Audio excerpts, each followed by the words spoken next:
got a chance to see Final Destination Bloodlines. Let's talk about it right now.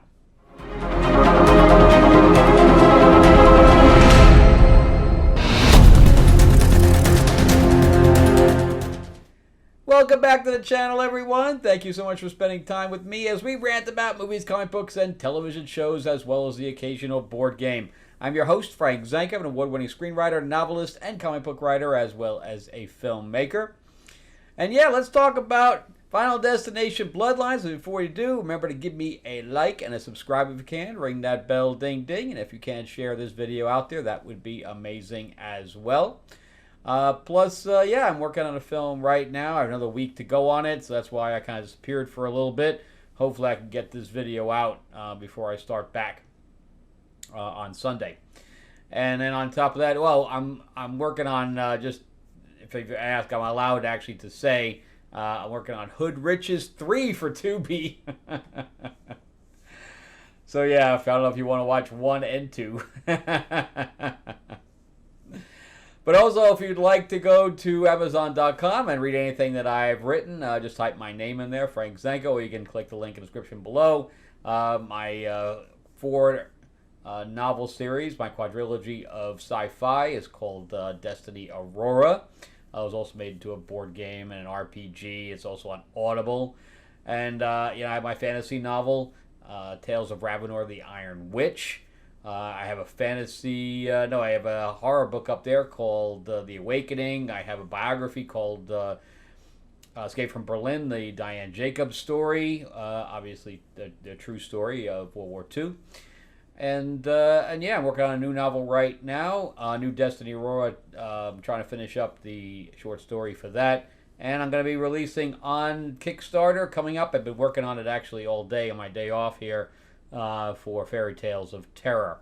So, I just got the last page for the first 15 pages in. So, really good stuff. All right, so let's jump into the movie. And, so I have seen them all, but I don't remember them. I remember the first one. I remember the first one more than any of the others. The log thing. Everybody remembers the log thing. And the plane.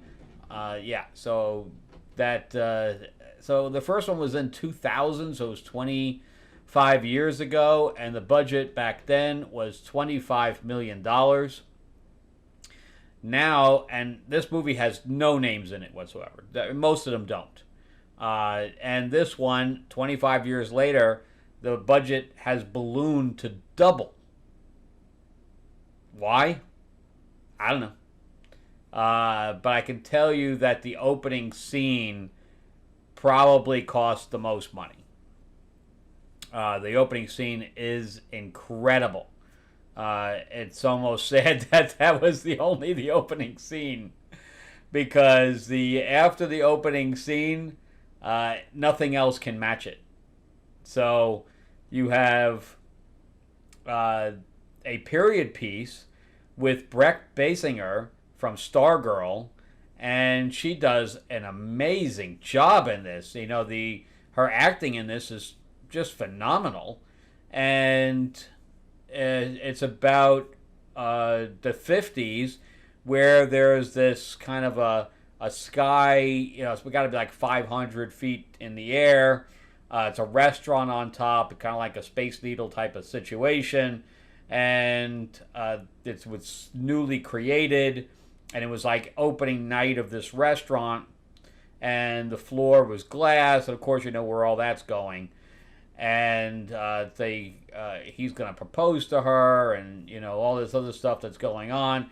And she's the one who, just like every other Final Destination film, she gets a premonition of it, and of course that throws everything into things. It's the same type of formula from the other ones.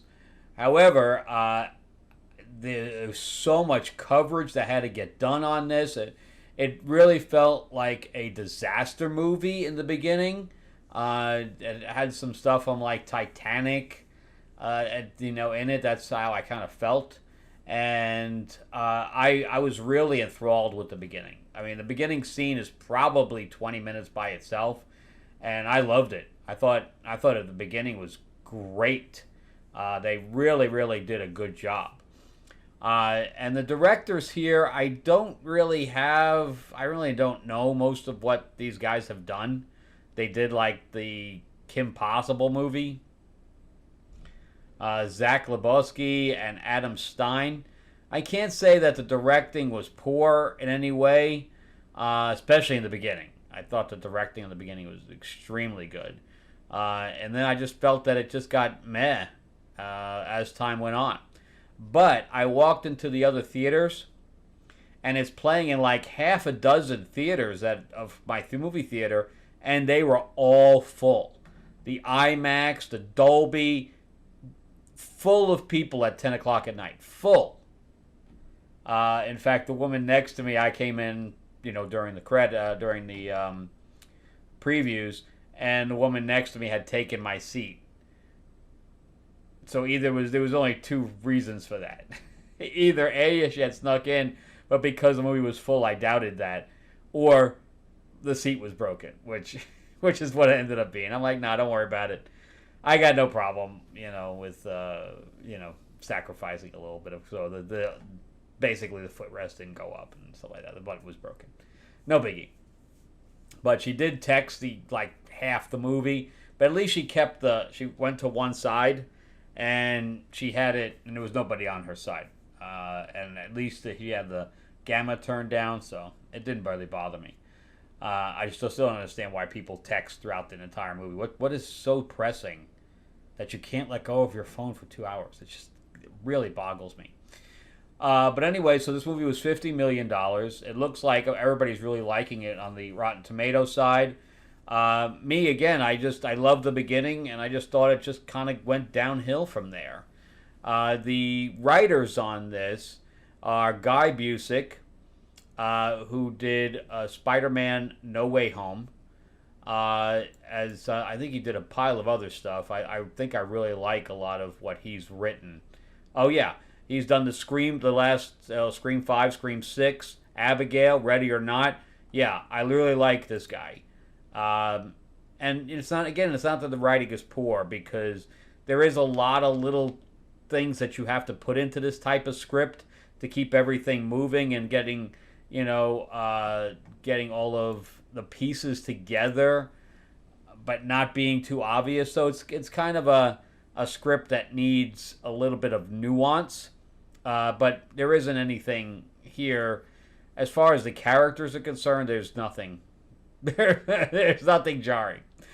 Laurie Evans Taylor is also a writer on this. I haven't seen anything she's done. She's only done a handful of things. And then John Watts, and if you know that name, if you're a Star Wars fan, he is the EP showrunner, creator of Skeleton Crew. So that's probably if you've seen his name anywhere. And he's also did Spider-Man No Way Home. He was the director on that, and I think he was the writer. No, the other guy was the writer on the other one, Homecoming. So both of them have Spider-Man things on it. But anyway, that's the creative team on this. I also had a really big problem with the main actress. She was completely miscast. Whoever decided to cast her it was a very poor decision, because she's supposed to be a college student, and she looks every bit of 30, every bit of it. Everybody else in the cast looks younger than her, and I mean, I don't know how old you need to be in college, but I don't remember anybody in college being 30 years old or looking it. And people in college still look like they're in high school for the most part. So she's completely miscast there. And then she goes home, right, to see her family. And her dad is Asian. I'm like, what the fuck? Because you knew that Breck Basinger, because just from the trailer, that these people are related, right? So Breck Basinger, who's supposed to be the grandmother, is white. And she gets home, which means that she has a white lineage, and her dad is completely Asian. I mean, in fact, the actor's name is Lee. Her brother looks completely half Asian. and she's Hispanic.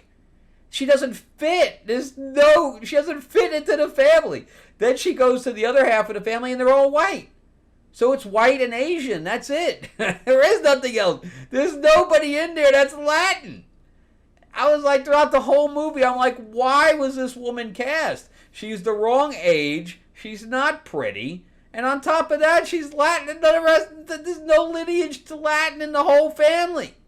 I was waiting for somebody to say that she was adopted, but then that wouldn't even work because there's no lineage for death to come to. What bad casting. That was like my biggest thing because it bothered me the whole movie. I'm trying to figure out, my brain is trying to figure out how she fit into this family. And I never came up with an answer. Never. I mean, her next to her brother, I'm like, what is this? What is this?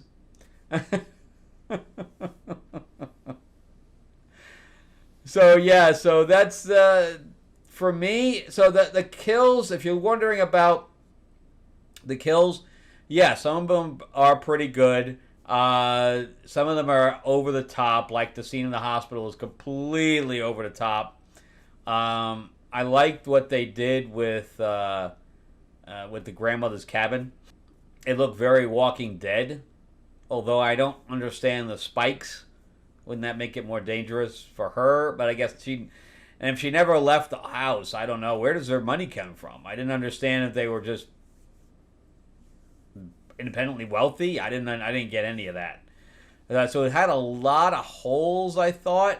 And again, there was like no character development in here at all. Just nothing. There was no real conflict in the characters at all. It's the script is extremely superficial. But you know, you're just there for the kills, and you're not there to think about anything else. That's it. You're just not there to think about anything else. It's going to do extremely well for a $50 million movie, and the theater to be full, because then I went into the Kerry Washington movie. I want to see that, so I didn't stay. There was only 2 people in there, so, and I think that had the same budget, and it's just, I think that was $40 million, but still, I think this is going to make. I would be surprised if it didn't hit $100 million on its opening weekend, which would already make it profitable. If it only gets $50 million, I'm actually going to be surprised because if Thunderbolts hit that, and I never saw Thunderbolts as full as this, so I don't know. We'll see what happens. I think people are going to be surprised, and if not, maybe it's just my Atlanta. I don't know, but I would be surprised if it's just Atlanta. I think people are estimating what this movie's going to do. I did see a major drop in Sinners. The theater was not nearly as full as it has been for the last 2 weeks for Sinners. So I think Sinners is finally going to start dropping off. But that movie's already, I think, profitable. But 90 million, it was tough to break that 90 million. But I don't think it'll be tough for this 50 million. I think beyond 50 million is going to be tougher. I hope they don't go up on it. But again, no name talent, which means that it's all stunts. It's all and the director and the writers. Maybe the writer pulled a pretty penny out of there because he's done some stuff. But I think the budget was kind of ballooned here too much for what it is. But I think it's still going to make money. Do I recommend it? If you're a fan of the other Final Destination films, then yes. Again, the beginning is worth seeing no matter what. I mean, especially on that big screen. I love the beginning. I thought it was, like, the old movies where it was like some kind of like earthquake and stuff like that. That's how I kind of felt in the beginning. And Titanic, and I really kind of liked the beginning. I wish the rest of the movie actually took place in the 50s. But anyway, I'm going to probably give this probably the same as I did with the other one, like the one I just did last week, 6.5. Because it was enjoyable while I'm sitting there, but I'm not going to remember any of it besides the beginning for the whole thing. And then, it does have some Easter eggs and stuff like that from the other movies.